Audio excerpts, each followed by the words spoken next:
Czasy są coraz bardziej zwariowane, co jest więcej. Times are getting crazier and crazier. More and more people are getting lost in it. Is what you've been doing, the clinical psychology, some kind of answer here? Some kind of help for these people living in crazy times? I think that times are always as they are. If we trace it back, every era had its accumulations, different things which were difficult to come to terms with.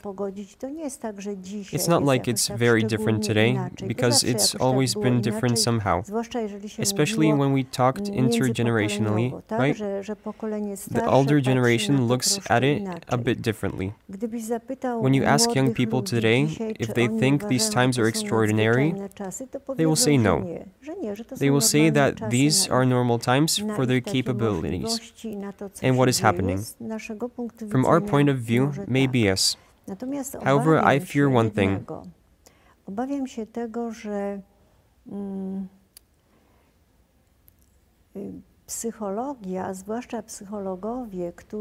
I fear that the psychology, especially psychologists who aren't well educated and sometimes submit to various trends, that they won't be able to help people.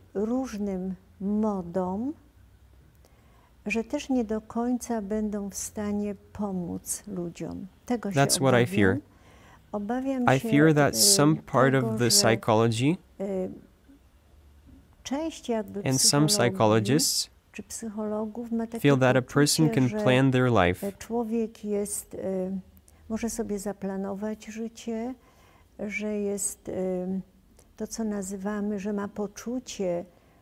that they have a sense of success and their own resources which enable to achieve everything. This is a trap. Unfortunately, this is a civilizational trap.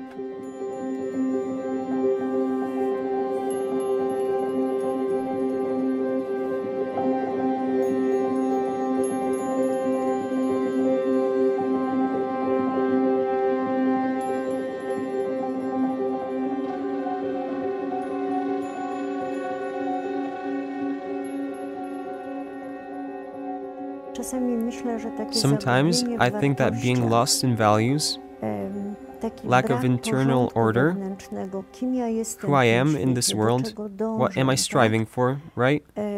Awareness that the life doesn't end here with biological existence, but there is something more and something beyond. That there is the beauty of creation, right? There is the Creator who gave us all of this. That there is too little of something here, of such concentration. And also I think that there is too much noise, and we have too little time to say. Wait, see how the spring is waking up. What are the birds that are coming to your balcony? And what other things there are.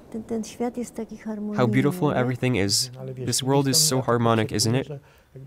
But you know, on the other hand, I observe that this basic pattern, the source of pleasure, is that people more and more desire to create themselves.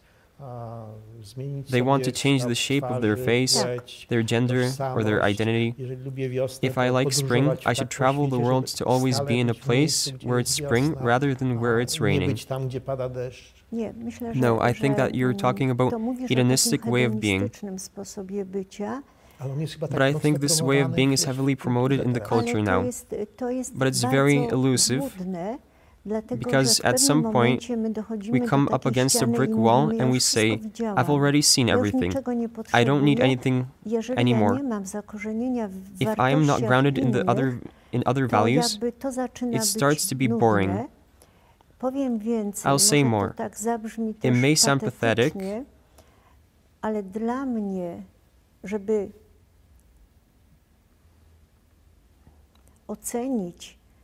but for me, to appreciate the sun and the beauty of the day, one also needs the night. Life is also, I would say, a dialogue between what is difficult, hard, what we have to struggle with, And what is then a kind of a lowland on which we enter, and only then can we discover its meaning, because otherwise we don't discover it. Struggling is something fascinating for me, because you realize that you can do more, that you can take on difficult things, right? You realize that you are valuable. However, if you have everything high-end, if everything is available, then it is given on a silver platter. What kind of hardening does that give a person? It is temporary.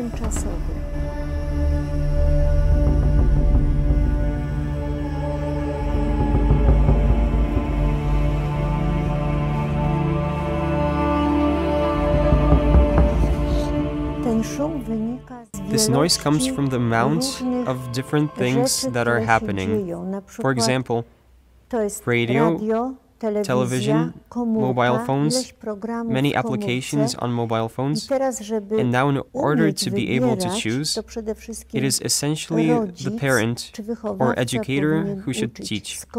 Concentrate on one thing. Think about what is clever in this sentence. Read a passage in a book and say what the passage is about. Not all at once.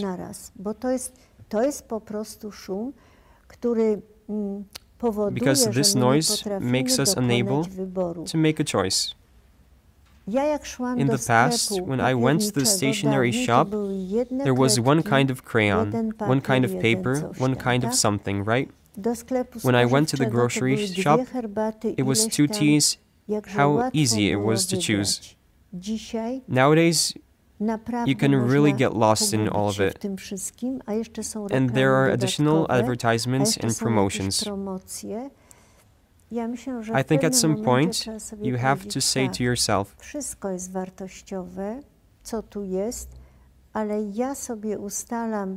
everything is valuable, but I set myself on what interests me the most, because I cannot be interested in everything.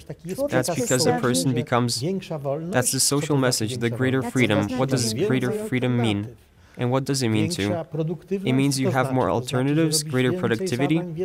What does it mean? It means you do more tasks at one time, and that's what I was pushing us to. No, then we are really lost. When we say that a person is lost, well, that's why. When we say that there is a midlife crisis, do you know why this crisis occurs? It is because strive for half of our lives in such a way that we want to embrace everything, and then one day we realize that we cannot take it all in. We can't digest it all. That maybe it is for the best. There are many people who give up everything, quit their jobs, go to the countryside, and there they cultivate a tiny plot of land and say that they are finally alive. This is so Yunjin. It's so Yunjin. Well, it is various, but in any case, there's something that at a certain point it just starts to bother us. Because it turns out everything is a paradox. On the one hand, we have everything, but really nothing makes us happy, right? You have to look at the value of what is basic around us, see it.